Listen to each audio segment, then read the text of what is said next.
Apat na siglo na po ang imahe ng itim na Nazareno. Sa dami ng nalampasan itong sunog, lindol at gyera, nananatili pa rin itong buo. Tila sumisimbolo sa tatag ng pananampalataya ng maraming Pilipino. Narito ang report.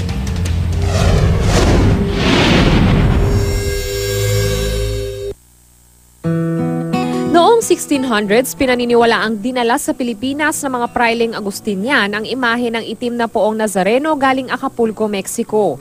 Hindi itim ang orihinal na kulay ng imahen. Sa gitna raw ng biyahe ng mga pari, nasunog ang galyon kung saan isinakay ang imahen. Pero imbis na matupok, nangitim lang at nanatiling buo ang poon. Kaya mula noon, itinuring itong daluyan ng milagro't grasya. May 31, 1606 nang una itong nasilayan ng mga Pilipino sa San Juan Bautista Church sa Luneta. Noong 1608 naman, inilipat ito sa San Nicolas de Tolentino Church. At noong 1787, dinala na ito sa kasalukuyan nitong tahanan, ang Simbahan ng Quiapo.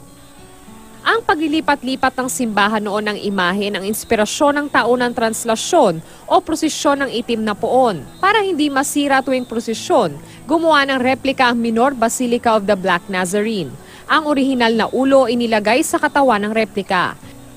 Samantalang ang orihinal na katawan, nilagyan ng replikang ulo. Sa loob ng 4 na siglo, ilang sunog, lindol at gera na ang nalampasan ng itim na poon. Mula noon hanggang ngayon, dito humugot ng lakas ang maraming Pilipinong deboto. Ang matinding pananalig sa itim na Nazareno lalo napatibay ng kabi-kabilang kwento ng mga milagrong nagagawa raw nito. Para sa unang balita, Von Aquino reporting.